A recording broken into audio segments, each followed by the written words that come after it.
हरिद्वार के एक संत जो वृद्धावस्था में आने के कारण कुछ समय से चिंतित थे कि उनके पास जो ज्ञान का भंडार है वह कैसे अपने भावी पीढ़ी को कैसे सुपुर्द करें। इसके लिए वह काफी समय से ऐसे छात्र का चयन कर रहे थे जो उनका उत्तराधिकारी बन सके। संत एक दिन अपने सभी शिष्यों को लेकर दूर कहीं जंगल जाने को निकले, जहां वह अपनी विद्या अपने शिष्यों को दे सके। संत चलते रहे, दुर्गम पहाड़ पठार आते गए, नदियां आए, किंतु संत नहीं रुके। एक दिन हुआ, 2 दिन हुआ, वह निरंतर 4 दिन 4 रातें चलते रहे।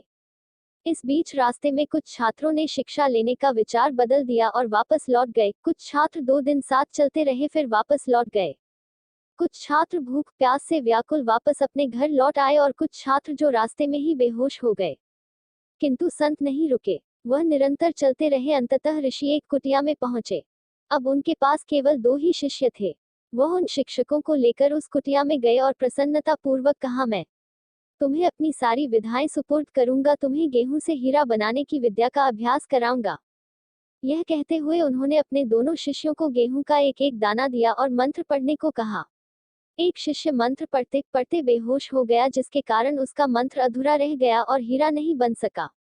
किंतु दूसरे शिष्य ने पूरा मंत्र पढ़कर उस गेहूं से हीरा बना दिया, क्योंकि इस विषय में ज्ञान लेने के लिए इस शिष्य की इच्छा शक्ति थी, लगन थी, जिसके कारण भूख प्यास थकान सभी पर शिष्य ने विजय पा लिया था। वह शिष्य अपने गुरु के कहे हुए हर एक शब्द का, हर एक आज्ञा का पालन करता था, जिसके कारण वह अन्य शिष्यों से अलग था। संत ने प्रसन्नता जाहिर करते हुए अपने शिष्य को संपूर्ण ज्ञान अपने शिष्य की झोली में डाल दिया, क्योंकि यह शिष्य अपने गुरु के ज्ञान का सच्चा अधिकारी था। निष्कर्ष: ज्ञान प्राप्त करना कोई साधारण कार्य नहीं है, इसके लिए एकनिष्ठ का भाव आवश्यक है। अपने गुरु के समक्ष सर्वस्व समर्पित कर लगन से ज्ञान प्राप्त करना चाहिए।